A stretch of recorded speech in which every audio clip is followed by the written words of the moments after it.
Okay. Mike.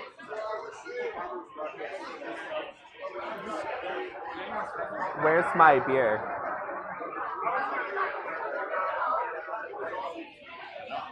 It's probably my own fault. I've been buzzing around too much. I lost it. Okay.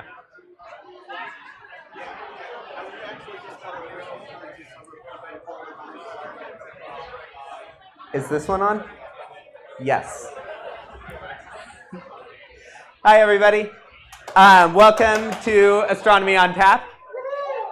Welcome back to this beautiful beer garden. Welcome to Bickersons Brewing. This is our first Astro on Tap at Bickersons, but one of many Astro on Taps that we've had in this space. We are going to start out with some trivia in just a moment, so I'm going to make some opening announcements first. We have two exciting talks today.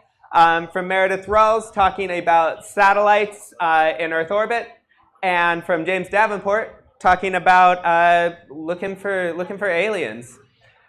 So our next meeting, just to get this out of the way, our next meeting is going to be June 22nd, here again at Bickersons Brewing. So I hope that you're able to join us for that as well. And with that, we are going to get on to trivia. This is trivia about aliens, if you can't tell. Okay, so if you don't have a trivia sheet yet, there's two people over there waving trivia sheets around, so make sure you get one of those. Make sure you get a pencil from them if you need one. We're doing something a little bit different with questions this time, so they're also handing out index cards. If you have questions, this was inspired by Climate Science on Tap because they had a really great system for questions. Just write your question on the index card and hand that in to us at the end of the talk when you bring your trivia sheet up. And that way, we'll be able to read your question into the mic, and all of the nice people who are watching on our live stream will hear your question, and we'll get all your questions answered that way. And with no further ado, trivia. We only have 8 questions this time, so you know, it's a short trivia, but I'm gonna get started rolling through these. We're gonna do about 1 minute a question, and then at the end we'll go back through in case you missed any of them the first time around, and then we will have you bring those trivia sheets up to us at the front when you're done with them, so that we can grade them and announce winners between the talks.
Question 7 is question 8.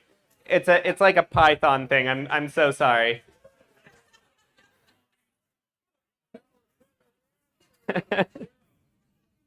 Back in the day when we all used Fortran, it used to start at 1, but we've transitioned.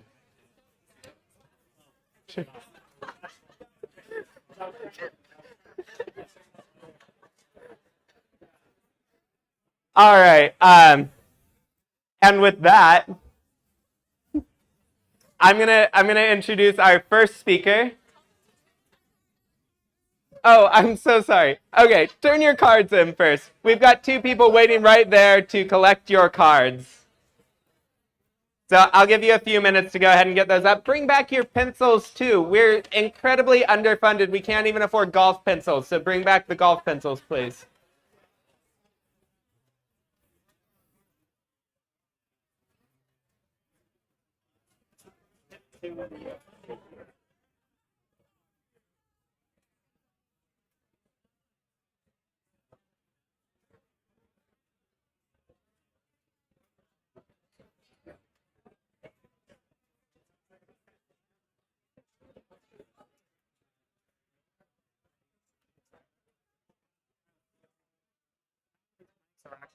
This one you got? Testing. Is that one hot too? Let's turn that guy off.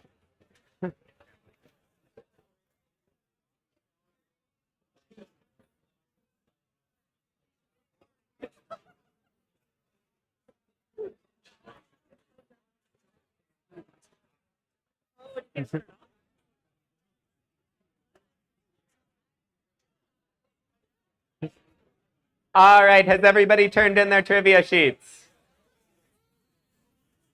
We're going to get those graded for you, and at the intermission between talks, we are going to announce the answers, and then we're going to announce the winners, and then we're going to let the winners choose prizes.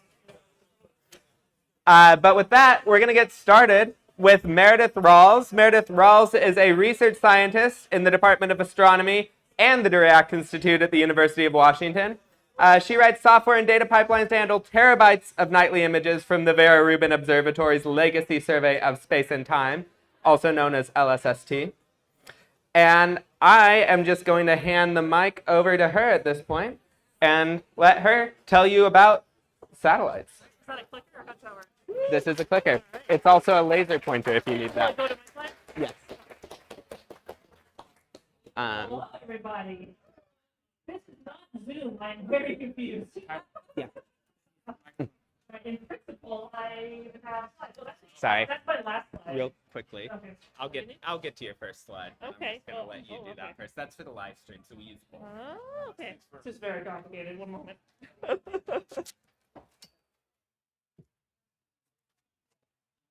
looks better, right? Yep, that's my first slide.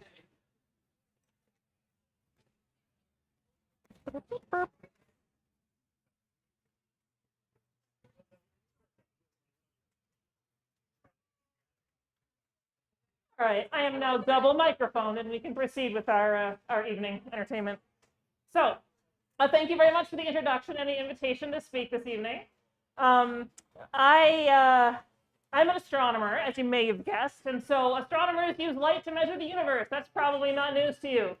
But my background is kind of stellar astrophysics and figuring out how we can observe cool things with big telescopes, which sometimes I like to describe telescopes as light buckets, because they collect all of the light that happens to fall into them. So if you want to see fainter things, then you need a bigger light bucket. So that's why we make telescopes as big as possible. And observational astronomy is not so much going to the telescope and looking through the eyepiece, as fun as that is. It's more sitting at my desk, well, at my house nowadays, staring at a computer screen, making sense of things and trying to piece together different pieces of software to kind of make sense of the data that I'm getting. And I mostly work for this amazing telescope that's being built in Chile. It's called the Vera C Rubin Observatory, and when it comes online, it's going to revolutionize astrophysics. It's going to start in about 2 years and go for a whole decade and make a high-resolution movie of the night sky. And it's going to seriously be amazing. Every few nights, it'll revisit the whole part of the sky that it can see.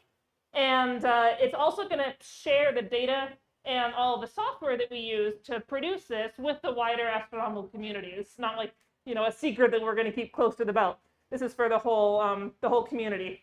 And it's going to do lots and lots of really amazing science. And I'm super excited to work on the team that's building the data pipelines to kind of make this a reality. Just to give you kind of a sense of scale for what we work on, without software, you can't really handle 20 terabytes of data every single night. That's kind of what we're going to be dealing with when this thing turns on. So it's like a fire hose. And every single night, we're going to find something like 10 million things that have moved or changed. They're like astrophysical interesting things, like a supernova or an asteroid or some other variable interesting thing that we maybe want to follow up on. And over the full 10 years, we're going to get something like 20 billion galaxies, 17 billion resolved stars, and over 6 billion solar system orbits mapped, which is just like, I can't wrap my mind around that, even though I work for this telescope. It has a huge camera, and we find things by subtracting images and finding things that change. That's kind of what that picture is showing. So it's really exciting. I love it a lot. I could give you a whole talk about it, but I'm not, because instead I'm going to talk about a small problem that we've been noticing recently that is maybe possibly going to affect a little bit of the science that we're trying to do with this amazing telescope. And that is, of course, all of these satellites that are starting to get launched into low Earth orbit. So all of the streaks that you see here that I kind of comically put across the slide to show how it messes stuff up well, the artistic ones are my artistic choice, but the actual images here are real images that either astrophotographers have taken or astronomers from telescopes have taken. And they were not intending, I think in all of these cases, maybe minus one or two, they were not intending to take a picture of satellite streaks. They were intending to take a picture of like the cool comet or a bunch of stars or some galaxies to do some science. And instead they got kind of photobombed with these surprise satellites. Now the reason they're streaks is because they're low Earth orbit satellites. So they're whizzing across the field of view of the telescope. And even if you take a short exposure, you get kind of a line because it moves really fast compared to anything else you see in the image. And so that's why it's a streak. So, okay, so what's going on? Satellites are new, right? Like we've been launching stuff into space since like the 50s with Sputnik and everything. But what's new is the pace at which this is accelerating. Now that it's a lot cheaper to launch things into space, a bunch of commercial companies are starting to build up these satellite constellations. You've probably heard of SpaceX's Starlink, for example. And this plot here really shows like the super recent uptick in the number of satellites that are going up in space. If you look at the blue line on the bottom there, those are active satellites. And the last 3 years, that has just gone whoop, which is, kind of a paradigm shift from what we were used to working with. When we were dealing with, what's in space and what are we going to have to work around when we're trying to take our data. The black line on the top is a sum of all the lines below it. And so you can break it down into different categories. Like debris is a whole thing that I'm not even going to talk much about tonight, but it's a big problem. And then there's some leftover rocket parts and satellites that have stopped working are shown in there as well. But the one that I'm kind of the most immediately concerned about is the rapidly increasing blue line of all the new satellites. So this is hopefully a video. Let's see if it plays. Excellent. This is a simulation of, well, it starts off as like real. It shows all the satellites in each year. So it's 2017, 2018, 2019, 2020. And then somewhere in here, it becomes a projection. I think this was made in like 2021. So we're starting to say like, okay, these are like based on different satellite companies that have intended to launch things. This is like what it will look like if all of those come to fruition. And so you can just kind of watch in awe and horror as low Earth orbit space gets completely filled up with satellites from all these different companies and groups that all would like to launch things for various purposes. So that's not great for people who maybe want to look up at the sky and see anything aside from satellites. Now, I'm not necessarily saying that every single thing on the simulation is 100% going to launch, because they aren't, right? Some of them won't have enough money. Some of them won't be able to get a permit. Like, right? This is maybe a little bit more like worst case scenario, but it is what everyone would actually like to do if they had the resources to do it. And there's currently really no regulation stopping that, which is not great in my opinion. So, right, so the issue here is that the rate of these are really increasing all of a sudden with like nothing to really stop it. And they show up the most, if you're looking at the sky, you see them most around twilight. So like shortly after sunset or shortly before sunrise is when you see the most of these. And that's because they're reflecting sunlight. Thankfully, they don't have like lasers or billboards that are like shining at us on purpose to like be bright, right? The reason they show up, yeah, not yet, oh my God, seriously though. They reflect sunlight because they happen to be up there, and that turns out to be bright. And then they do emit radio, which is a problem potentially for radio astronomy that I also don't have much time to get into, but that's a problem too. Generally speaking, the impacts are worst for, like, from an astronomy perspective, for large, wide field facilities that are on the ground, which, spoiler, that's Rubin Observatory. And it also is a problem that these companies want to maintain a large population of satellites, which means they're going to need to be constantly launching and constantly deorbiting, which you also see as like the brightest phase of satellite's life cycle.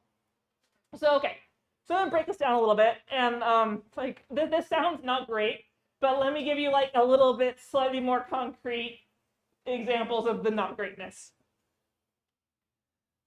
So, I talked at the beginning about Rubin Observatory being amazing, and some things that make it amazing are its wide field of view, its sensitivity to faint and changing things, and the fact that it can like image these really faint, subtle structures because of these properties it has. Well, turns out those same properties make it highly vulnerable to satellites. So this movie here, yes, it also plays, shows a projection of the whole sky from the Rubin Observatory site. So the one on the left is like you're looking straight up, and every little thingy is a satellite.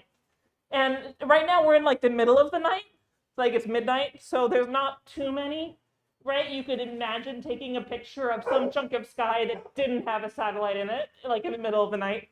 But then as the night draws to a close, the eastern horizon starts to get a whole bunch of little swarmy things going because sunrise is coming soon, and more satellites are coming out of Earth's shadow. Exactly. I couldn't have said it better myself. And this is a simulation that was actually done 2 years ago based on the existing satellite population at that time. And in the last 2 years, we have greatly increased the number of satellites since the simulation was made. So it's not awesome. So, okay, so there's another telescope that actually exists already because Rubin is still under construction, and, you know, we can worry about how bad it will be, but we don't have data from it yet. This one is in California, and it's a lot smaller, but it does a similar thing. It surveys a part of the sky that it can see and does cool science. And they were like, hey, we've noticed a whole bunch more Starlink satellites. They specifically looked for Starlinks because they're the most common ones right now, but there are others. We've noticed a lot more Starlink satellites showing up in our data. Let's like try to quantify this and measure it and write a paper about it. So that's what the graph on the right shows. It's like the increase from January 2020 through September of 2021. Like they just counted and saw, incidentally, a bunch more satellites. However, what they wrote in the paper is that despite the increase in streaks that they see, the science that they're trying to do is not yet strongly affected, which is interesting. Because they're like, yeah, we see more, but it's like not ruining our ability to do stuff. And what's interesting here is that it's, well, for one thing, it's not yet strongly affected. Like, you know, they didn't talk about like if this trend continues for like 5 more years, that probably would be strongly affected. They didn't talk about that. And it's a smaller telescope, and it's a smaller mirror and a different kind of camera. So it's not as sensitive as Rubin Observatory will be. So it's not as severely affected in that way either. It's kind of in a sweet spot of still able to observe big swaths of sky, but not totally inundated with bright satellites. So they lucked out in a lot of ways, and the satellite population is like not too awful yet. So that's kind of a snapshot of one particular set of science facts. This is one that I'm legitimately worried about. So one of the goals of Rubin Observatory, it has many, but one of the goals is to find near-Earth asteroids. And it does this by looking at twilight, or near twilight, to find little moving things. And it actually, like, we have algorithms that will say, hey, I saw a little moving thing one night, and then it moved the next night, and then it moved the next night. And then it'll link them together to be like, hey, I could figure out the orbit because I observed it like 3 or 4 times. However, if there happens to be a satellite in one of those images, we won't know where the asteroid was in that observation. And we won't be able to get the 4th observation in this example, and we won't be able to map its orbit at all. And we won't know where it is, and we won't know if it might smack into Earth, and we can't even have a Don't Look Up movie. So that's great. There are other science impacts too. And this is just like a short list because, like, to be honest, this problem is relatively new in astronomy. Like, I've only been freaking out about this for about 2 years because that's when Starlink only launched their first satellites 3 years ago. And we've kind of been playing catch up and like trying to figure out how bad the situation really is. And it's constantly changing. And there's not like a special pile of grant money for like dealing with satellites, turns out. So that's helpful. So when people ask me like, what are the biggest science impacts? I use the asteroid example, but like this is a PhD level of work to really quantify all these different impacts as like a function of different satellite populations that could come to be. So this is a summary of like work in progress, very much so, but it affects potentially cosmology because you need to have like a good understanding of the statistics of a large chunk of sky to do certain kinds of cosmology called weak lensing. And if you don't have that because your image is crisscrossed with streaks, you don't have like a good sampling of the small changes in the image in the background. And then you can't do statistics on like the background level, and you can't do that kind of cosmology.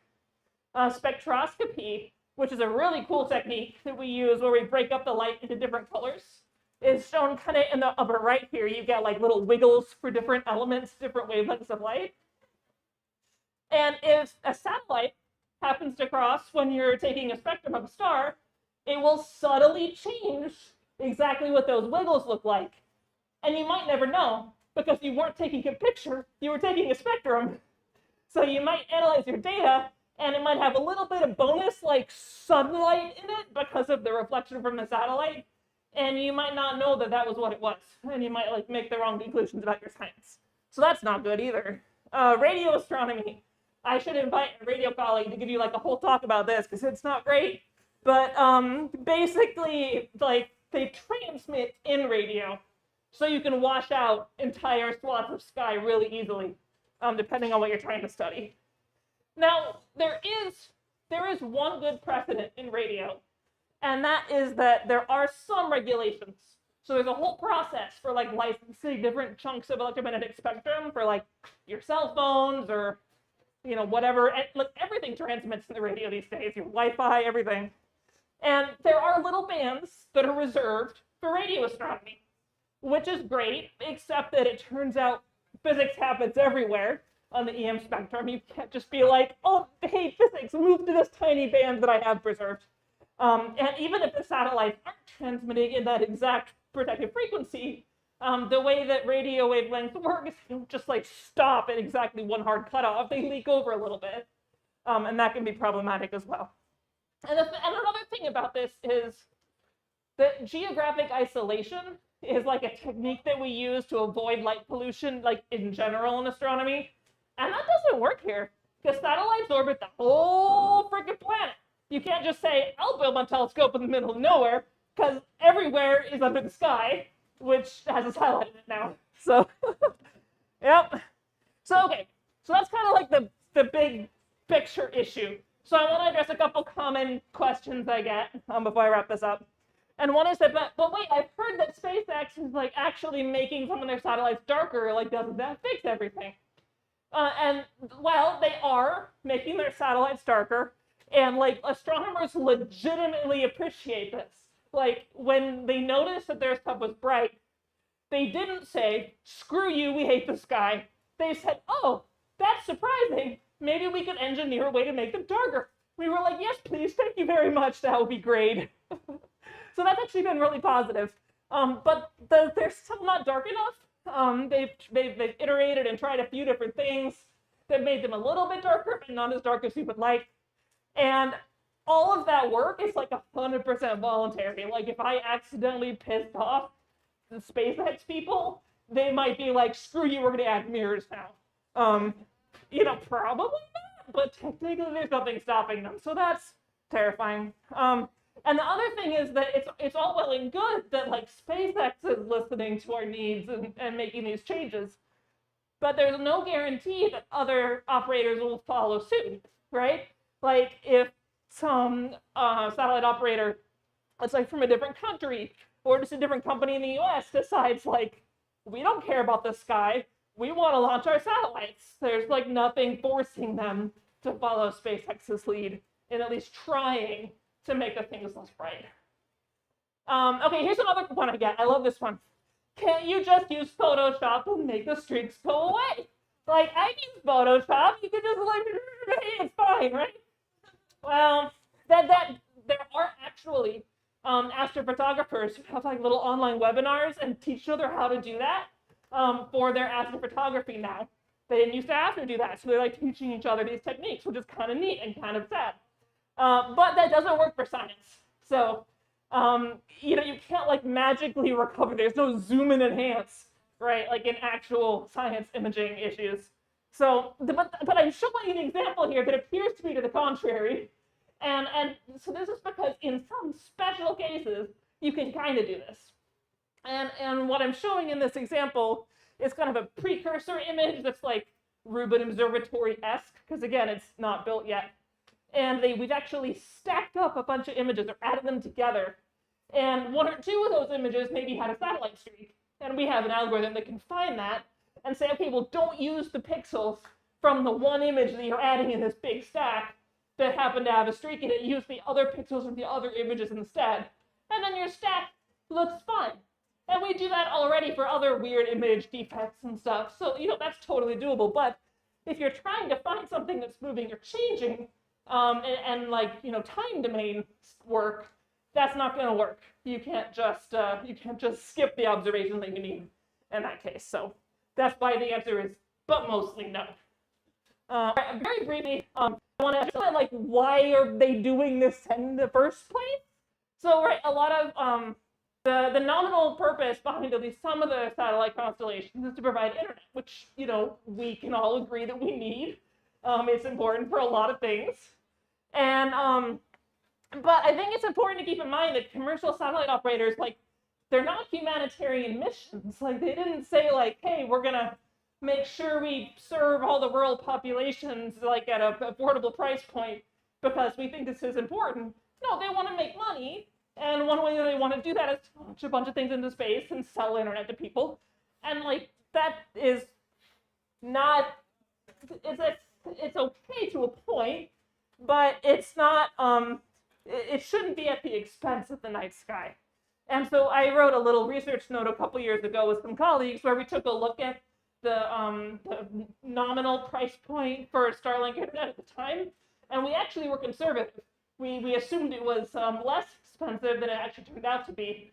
And we concluded that there were only a handful of countries that show up in blue circles here that both could afford internet and actually needed internet at that price point offered by a service like Starlink. So it's not really this like panacea to the internet access problem that people claim it is, as best I can tell. Maybe that will change, but I don't think it's a binary thing. I don't think this is like, do you want the sky or do you want internet? Pick one now or get out. Like, no. Like, we got to be more creative than that. So, okay, so this is a situation. All right, so observational astronomy, like, the impact of satellites on it depends a lot on the satellite population, which, like, I don't know how many they're actually going to launch. Not great to not be able to know. And so far, the impacts are the increase of launching that is happening is just really unsustainable and kind of scary. The darkening mitigations do show a little bit of modest success, but it's all voluntary. And other operators around the world in total have filed for hundreds of thousands of satellites. Now, whether or not they'll go up, I don't know. Right now, there's like 5,000, 6,000 total satellites in operation around Earth right now. And just this month, like, SpaceX launched like over 100. So it's happening. Software helps to a bit, but doesn't fix everything. And you know, all of this like work to quantify this and fix this really takes time and money away from the science we'd like to do, which I find a little bit disappointing. And for things like Rubin Observatory, there's going to be some stuff that we just don't see because, like, we're trying to discover new and amazing astrophysical phenomena, and we don't know what that's going to look like. And if our data is covered in satellites, we're just never going to find it, and that just makes me sad. So, zooming out very briefly, like, I've talked about astronomy because I'm an astronomer and this is astronomy on tap. But this is like a kind of a bigger issue. Like, astronomers aren't the only people that use the sky, right? There's, you know, the sky arguably belongs to everyone and should be like a global commons. It's part of the environment. You know, orbital space really is part of the human environment. I wrote a research note that argues that recently that I'd encourage you to take a look at. It's more than just science waiting to happen. And the choices that we're making like today are really setting precedents for the future. Here are some of the takeaways from the paper that I mentioned. Just came out last month in Nature Astronomy. And we write about how orbital space is a human environment that's in need of protection. And in particular, there needs to be a framework for considering the cumulative impacts. So if you like say, I'm going to launch 50 satellites, right now the FCC is like, no problem, have a great time. But if you say that like 500 times, that's a different situation, and right now they don't treat it as such. So that's kind of what we argue about. And then we also write briefly about how it affects public access to the sky, how there are other environmental impacts relating to atmospheric pollution, possible collisions, possible impacts on like animal ecosystems we haven't even begun to think about, and also space weather. The solar cycle's heating up, and then, you know, that's fun, and the satellites will start burning up and falling out of the sky. And we asked some satellite operators at a recent conference, hey, what are your plans for when like the sun is super active and sending out solar flares all the time, which is going to happen like in the 2023 timeframe? They were like, what? So that was great. All right, this is my last slide. So astronomy is changing, and it's exciting because we're going to have amazing big telescopes doing really cool data pipelines. But there's also this really big problem with deciding like who owns and gets to use the night sky. And, you know, is it really an environment, or is it just like a thing that we can send a bunch of stuff into and like hope it's fine? So if you're interested to talk more about all this, I'd love to connect with you. There's a lot of efforts going on at different community levels to try to like mitigate the problem. We have a new international center. It's the International Astronomical Union Centre for the protection of the dark and quiet sky from satellite constellation interference. Woo! So anyway, that's a thing. So thank you very much. Stay up here for a second. I'm going to do questions. All right. You just gave Meredith a big round of applause, but because I don't know what else to say, give her another big round of applause. All right, so now we're going to do a few questions. So I think we handed out index cards for you to write questions on. Do you all have those cards? And if you have questions, did you write them on those cards? A lot of directions. We're just piloting this new question system. So if you didn't get one of those cards, that's fine. If you did get one of those cards and you have a question on it, go ahead and just bring it up to me right now.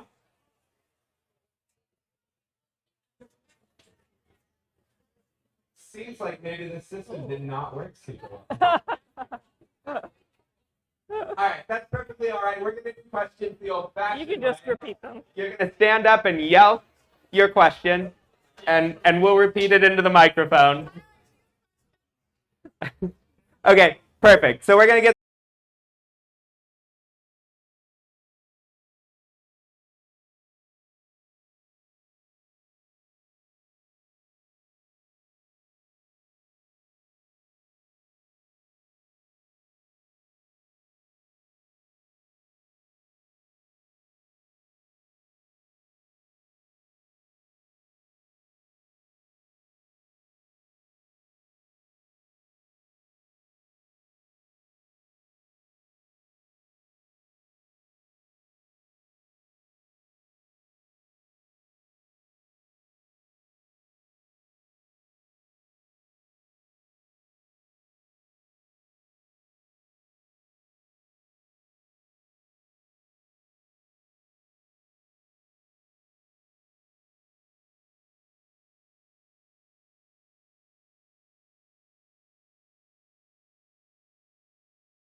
Ready for our second and last talk of the evening. I'm gonna drag this introduction out just a little bit so that if you're getting your beer at last call, you can make your way back. I'm not gonna drag it out that much. You'll make it back. You won't miss too much. All right. James Davenport is our second talk of the evening. He's a research professor of astronomy at the University of Washington and associate director of the DiRAC Institute. His research focuses on small stars and large data sets, and in his spare time, he likes to look for unique mid-century garage doors and post them on Instagram, I believe. That's true. So, give him a round of applause. And enjoy our last talk of the evening. Thank you. Thank you, Tyler. Yeah, we can talk about astronomy. Astronomy's fine.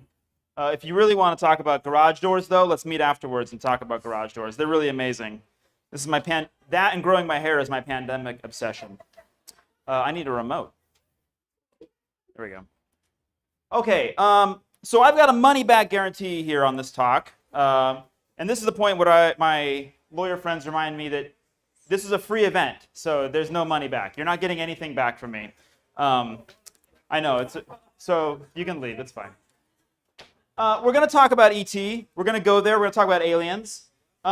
This is my preview of the whole talk here, my little pictographic representation of what we're going to talk about. So let me tell you what I'm going to tell you so that after I tell you, you'll remember that I told you. The idea here, we want to get people interested in this problem. In this case, you are people. And so I want to get you interested in this problem because we need support. And in grown-up land, support means, well, money, right? This is what grown-ups reference to be support. If we have people and we have support, then we will be able to use fancy computers and algorithms, to use telescopes, to search for signals that might originate from aliens. That's where we're going. Okay. Before we go there, I want to reflect for a minute. Seems like a good moment to reflect, standing up here. 2.5 years ago, like exactly, I was standing right here. And in this picture, I had shorter hair. And I gave a talk at Astronomy on Tap. It's been a while. I hope you're all well. I'm doing great. I'm doing fine. We're here. It's good. It's fine. I gave a talk about misinformation in science, trust in media, BS on Twitter. And I tried to end that talk on a hopeful note. You know, you don't want to bum people out while they're drinking beer. I tried to end this talk on a hopeful note, saying if we pitch in together, we can restore trust, we can get rid of this spam that populates Twitter, we can get people to trust vaccines and trust the weathermen, and well, that killed my slides, that's good. Yeah,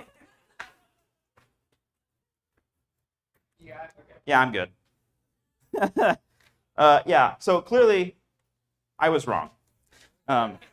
If anything, the last 2.5 years have shown me is this is a much larger problem than we speculated together here at Astronomy on Tap. I love this emoji. This is weary face. I use it more often than I thought I would. So this is my bad. I thought we had this under control. Obviously, we did not.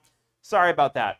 But instead, tonight I'm going to go on I'm going to ride this success, and I'm going to make an even better prediction here about aliens. That seems like a safe bet. So we're going to talk about the search for extraterrestrial intelligence. This is not a topic that a lot of astronomers like to talk about. It's a topic that the internet really likes, and that the History Channel really likes with people who say aliens. So thank you for roasting me there, Tyler. This is known as SETI, the search for extraterrestrial intelligence. You're all smart. SETI. We're going to talk about SETI. And I'm going to make a bold prediction to you here. It's not that bold. I'm going to make a bold prediction that in the next 10 years, we're going to do more SETI, more searching for aliens than we've done ever. Certainly in the last 60 years, which we would call sort of the modern astronomy era, we're going to do more in the next 10 than anybody has ever done in all of history. We're going to make the first serious attempt at this. This is my bold prediction because I'm trying to will this to happen, right? I'm trying to sell this to you so that you'll support us. SETI is not the search for little green men, not the search for Martians. I mean, it kind of is, or else we wouldn't be talking about it. But it's not. SETI is a search for life. SETI is looking up and wondering. SETI is what my inner 8-year-old reminds me of when I do this job. It is a search for life.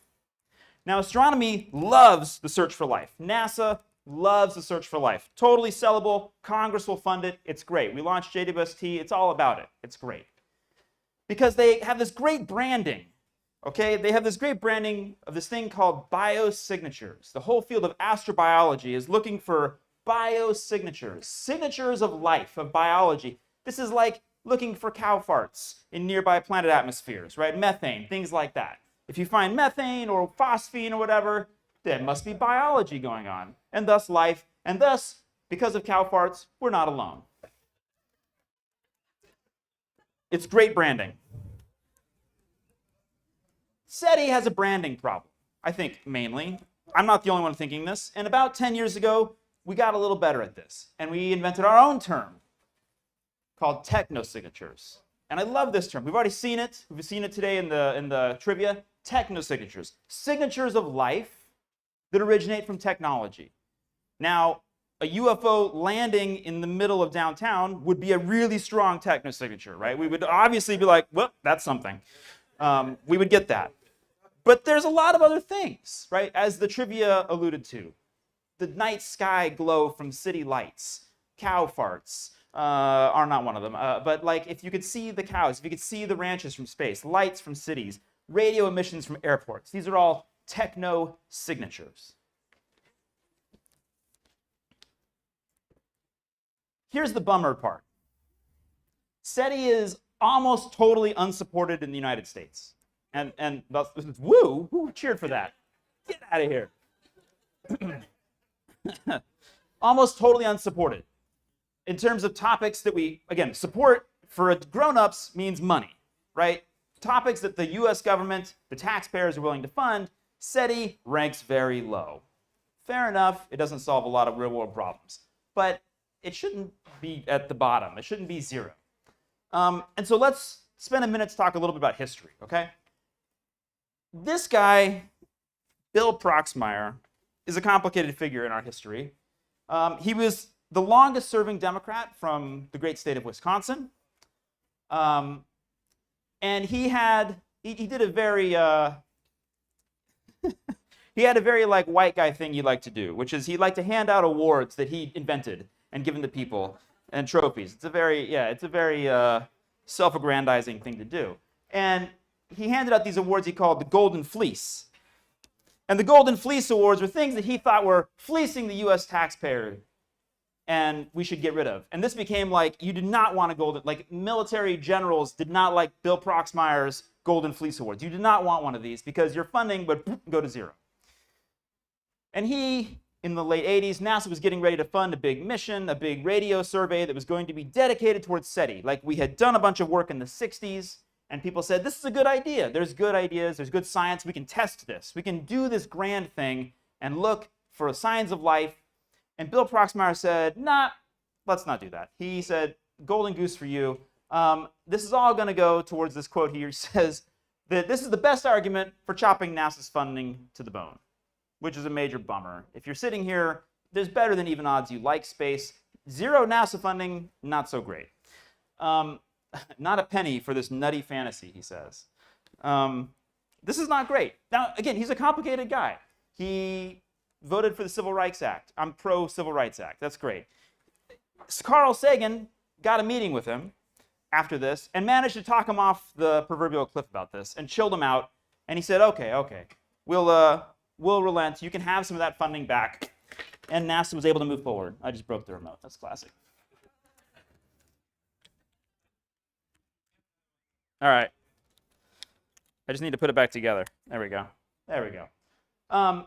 This is the guy who watches, Neil Armstrong land on the moon and says like, that's a bit expensive, right? Like, and then takes a big glass of like warm milk. This is Bill Proxmire. But he chills out. Carl Sagan does his thing, wears his turtleneck, kind of sways him. Yeah, shout out to turtlenecks. Shout out to Carl Sagan too. So about 10 years later, in the early 90s, NASA's like, great, okay, we've got some money. We're going to do this SETI thing. We're going to do it. We're going to look. We're going to use radio telescopes. It's going to be great. And then Dick Bryan from Nevada says no and puts the big kibosh on it late in the game and kills this bill and says, this hopefully is the end of Martian hunting season at the taxpayer's expense. And this sucks. Like this effectively not only kills this specific project, but this starts 20 years of NASA and the NSF and all the government agencies not funding SETI. This ruins SETI funding for a generation. And this is a major bummer. From the dude who represents the state that gambles as their #1 export. Like, rolling dice is what they do, but this is too high risk. We can't look up and wonder. This bums me out. And so as a result, this is not entirely true, but as a result, SETI has almost entirely survived on private funding and private initiative. A lot of astronomers with professional funding, i.e. NASA or NSF money, do it on the side. Maybe one paper every year gets published here and there. There have been something like 5 PhDs ever in like the last 50 years. 5 PhDs on SETI as a result, and maybe 6 this year. Because there's no funding. This is a bummer. Okay, so I've bummed everybody out. Great. Take a drink. Because there's a little bit of hope. Okay? There's a little bit of hope on the funding, on the support end. And that is that there have started to be, well, richer private funding people who have more money than just, and we can pass the hat around. And if you want to give me $20 to look for aliens, that's great. But that's not going to go that far. But people with a little bit deeper pockets have been getting interested in the game.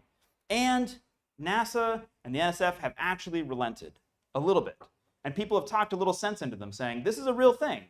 We're trying to actually ask real science questions. And so we can measure that success by the number of logos that are showing up across the field. Yeah, it's clearly a major success. NASA has its own Astrobiology Institute. This is not just technosignatures, this is also biosignatures. Okay, it's mostly biosignatures because it has bio in the name. But the fact that NASA is making studying life, it's like #1 thing going forward. That's awesome. Biosignatures in NASA, this is good. This gives us a window to look for life through technology. Penn State, a fine institution, has an entire institute now devoted to this. Berkeley, just down the coast, has an institute related to SETI. The SETI Institute, which evolved from private funding, continues to be a thing. And NASA itself held a technosignature workshop in 2018. Like, this is huge. The workshop was sort of thrown together quickly, and actually there's a wonderful paper that came out of it that's, super dry and boring, and that's what you want. You want the business of astronomy to be done. You want a good, boring report to come out so that we can all think about it.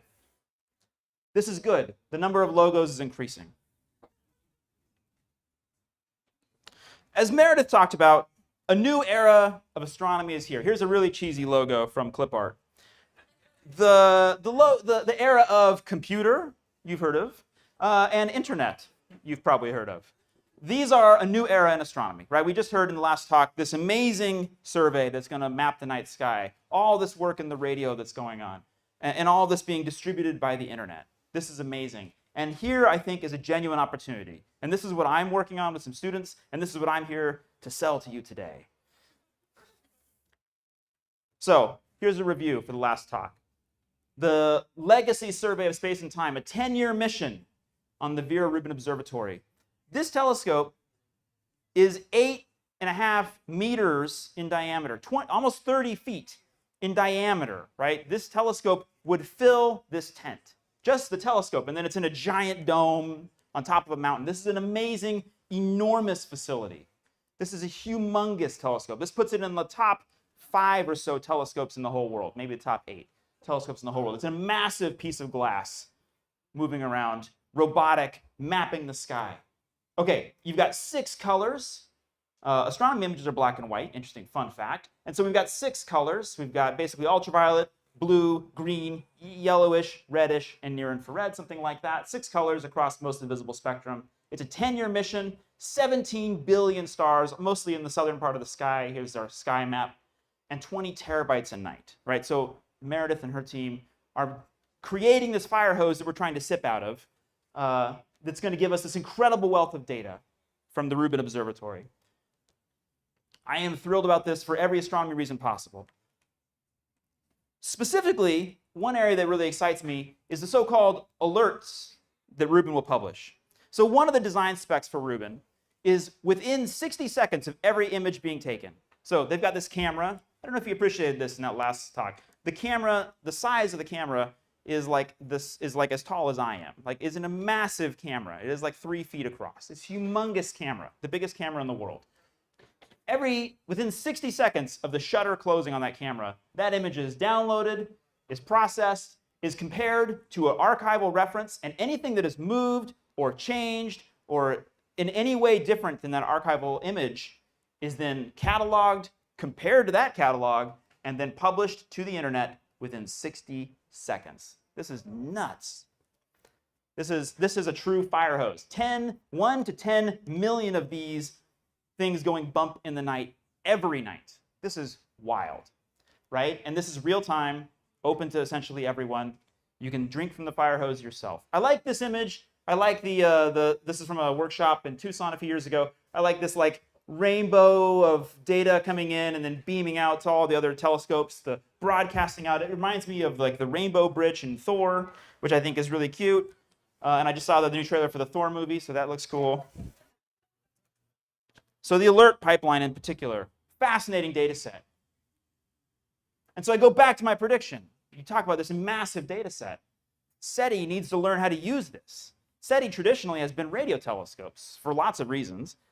We have a fire hose that's going to be broadcasting data every night. We need to learn how to drink from it because this is where the action's happening. The computers are here, the data's here. We need to learn how to use it. We're going to do more SETI with this data in the next 10 years than has been done in the past 60. Okay, so what are we looking for? How does SETI work in a modern astronomy context? We're looking for outliers. We're looking for things that are unexplainable. So the boring description is that anything that can't be explained by natural astronomy, this is things that stars do, or natural physics processes.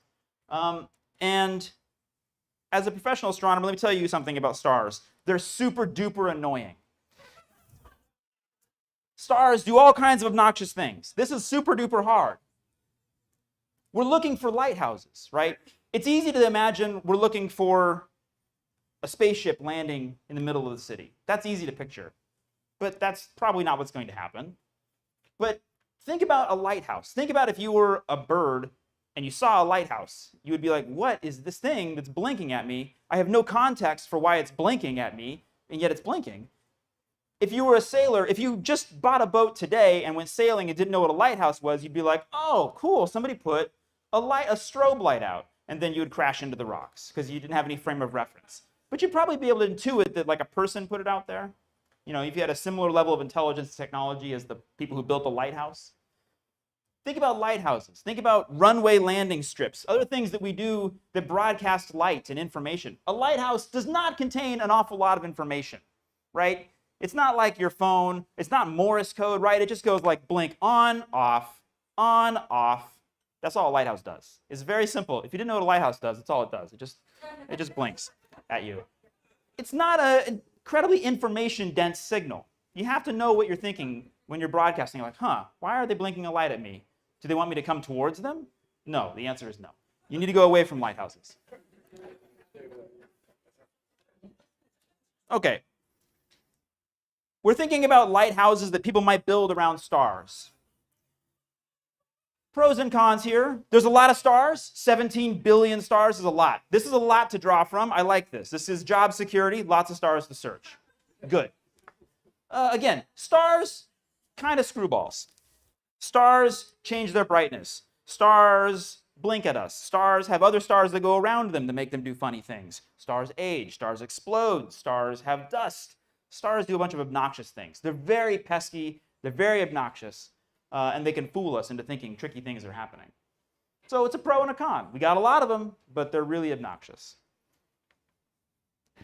We're looking for a needle in a haystack. This is another analogy, right? But it's not a needle in a haystack, right? It's a needle in a haystack made of needles being dumped out of a truck on the highway, and you're trying to search for the needle, right? Like, it is a multidimensional changing problem with time. It's a very difficult problem. We don't know what this lighthouse is going to look like, what this runway is going to look like. We don't know how often we need to look at the space to see the light blink. We don't know how much space we need to look to find the lighthouse. We don't know how faint the lighthouse is or how far away it is or what color the lighthouse bulb is. Is it blue? Is it red? Is it infrared? Is it radio? We don't know.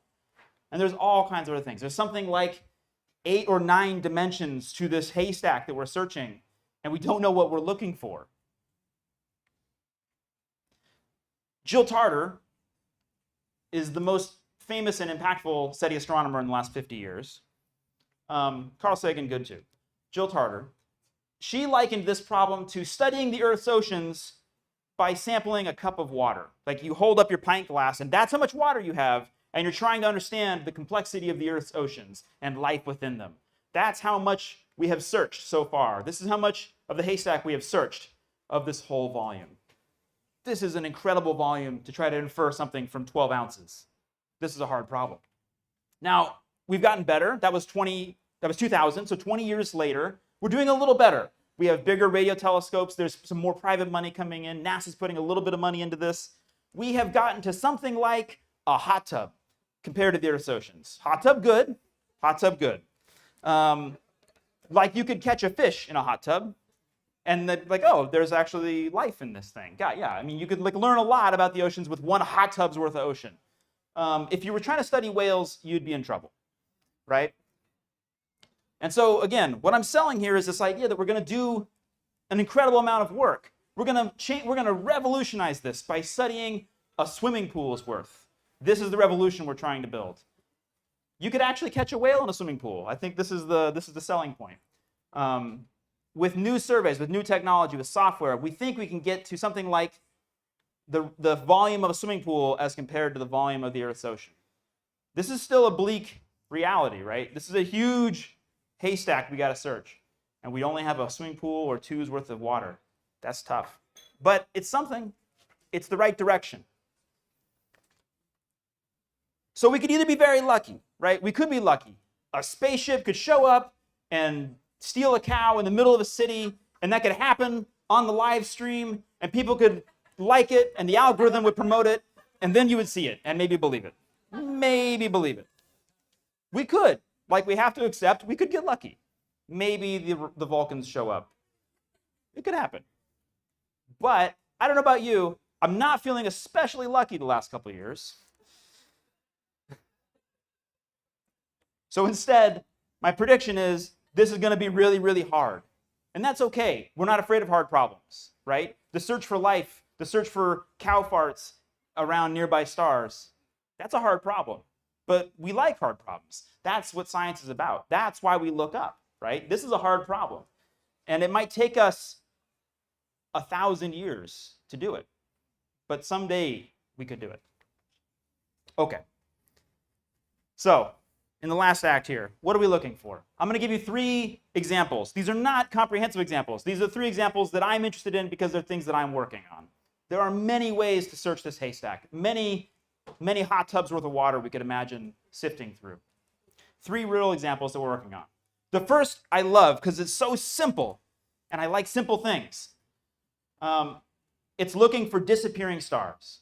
So the idea, as we saw in the trivia, would be aliens build a Dyson sphere or some kind of structure of solar panels or something around their star, and thus the star appears to disappear. It blinks out of existence. This is good. I mean, I don't know if this is good for the star, but this is good for us because it's an easy signal to search for. It might be a preposterous scenario. I don't know. I'm not an alien, but I can search for this. I can write software to go look at this image from 50 years ago and this image from 10 years ago and say, are all of those fuzzy circles in the old image also in the new image? We're good at these kinds of problems. We have algorithms that can tell if there's a cat in this image and in this image, right? So this is a solvable problem. We can do this in the cloud. I love this because it's so simple. And there are some candidates. This is one of the candidates from this paper by Vera C. And this star is not in this image. And probably a very mundane thing, right? Probably the star has an eclipse or is a distant star and had a flare. There's a lot of reasons why you might find something like this. But it's easy to look for, and I like that. We can write an algorithm that does this work for us. And we can search through a century's worth of images. This is a cool project. All right, the second one. It's a little more subtle. But it's one that I've been enjoying because I've got a student in the last year working on this, so it's really fun. The idea is using a coordinating event to synchronize your lighthouse. So if somebody dropped a glass over here, don't drop a glass, that'd be rude. If you dropped a glass, everybody would look, right? It would get your attention and you'd all look. This is like the game Marco Polo. I could yell Marco and you would yell Polo and I would know where you are and then we would laugh and forget about the colonialism and it would be fine. The idea is there's some noteworthy event that happens in the sky. Somebody drops a glass and gets our attention. We're astronomers, we're out here looking. That signal, that information propagates out into space. And other astronomers, aliens, other astronomers also notice this and say, whoa, and they yell polo or whatever. And they say, hey, does anybody else see that? And they send their own broadcast out. Meanwhile, this broadcast continues to radiate out and we see it. Eventually, we see this event, and then eventually we see the transmission from the other star, from the other civilization, and we say, whoa. We say, whoa. What I like about this is it forms a triangle, right? There's a simple triangle where the only thing at work here, all these signals travel at the speed of light. And thank you, nature, for the speed of light. It's the same number no matter which way you go. So this is the speed of light times the distance. This is the speed of light. The distance is all that matters here. And we know how to measure the distance to stars because we're astronomers. See, that's what we do. And so we know if we see a noteworthy event, we can take this triangle and figure out which stars could possibly have seen it and transmitted a response. This gives us a predictions of which stars of those 17 billion to look at and when. So at any given time, there's only a few hundred stars you need to monitor, maybe a few thousand, depending on how far you go. This gives you a prediction of which stars and when. And so even if the signal, even if the lighthouse is really faint and really subtle, you know when the lighthouse is going to blink because it's in coordination with this big coordinating signaling event. It's kind of a convoluted model, but again, it's good because we can write code to do this. I don't have to go out there and measure a triangle. I don't remember how to measure triangles. Code does this. This is what we invented computers for. So here's one real example. Supernova 1987A. This is the closest supernova that happened in the last 400 years. Big deal, happened in 1987 from our vantage point. The information of that supernova reached us in 1987 when I was just a little kid. And here is a two-dimensional map, a real map. This is the only real map I've got in this talk. This is the position of 300,000 of the nearest stars. It's in units of parsecs. Don't stress about that. You know the units of parsecs. The Kessel Run did it in under 12. It's fine. Parsecs just distance. It's like 300 light years. Okay, this is a little ball of stars 300 light years away. The blue stars are ones that have seen supernova 1987A. The supernova happened this direction. Like I'm the supernova, and the supernova happened this direction. So you can see this like curvature here as the light from that supernova is reaching these stars. Something like 52% of the stars. This doesn't add up to 1.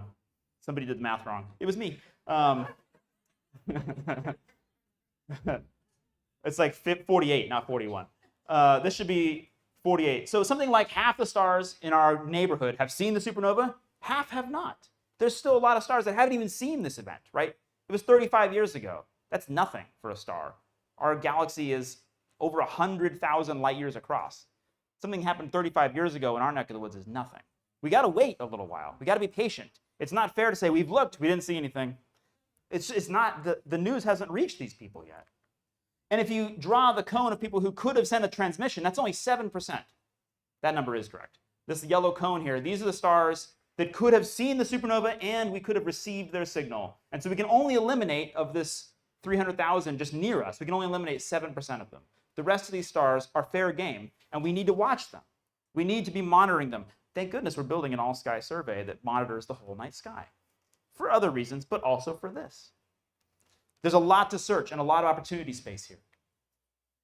The third example, which I think is so rad, in 2017, we discovered the first rock. We called it a comet at the time. It's unclear. It might be a rock. It might be a fragment of a planet. This rock, which was named Oumuamua, came from another star. This is not from our solar system. We call this the first interstellar visitor, the first interstellar asteroid. It came in on this hyperbolic orbit coming down from the plane of the solar system, and then it pivoted out, and we actually saw it here as it was leaving. this is a really rad object. And some people have speculated it could be a spaceship. I don't think it is a spaceship. But some people think it's a spaceship. I don't think it's a spaceship. But it is the kind of thing that came from another star, right? Like, if there was a spaceship coming, it might take a trajectory like this. And one way to search, well, we know how gravity works, right? Like, we have that down. We figured that out a while ago. So we know if this thing is just falling towards the sun, if it's just falling and gravity's at work, we know it'll fall towards the sun, and then it'll bounce out, and it'll head out on its merry way. If the comet is going along, following the path that gravity would take it, and then it turns by 90 degrees, that is a really interesting red flag, right?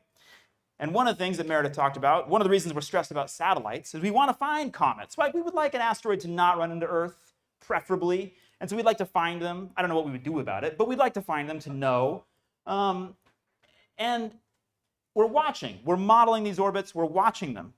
If one of them takes a right turn, that's a huge technosignature. That's a huge sign that something might be happening.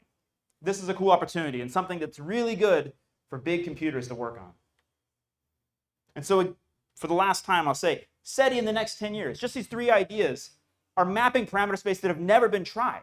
We've never tried anything like this. We've never had the technology or the computational power or the resources to do anything like this. We're building telescopes for all the other reasons we build telescopes, and we can do this too. We have strategies that can use this so-called big data, these strategies of changing stars, of coordinated signals, of moving things that these telescopes are going to get us for free. And we just need to go out there and look. And so the search is just beginning. Technosignatures are coming, I hope. The search for them is definitely coming. Thank you.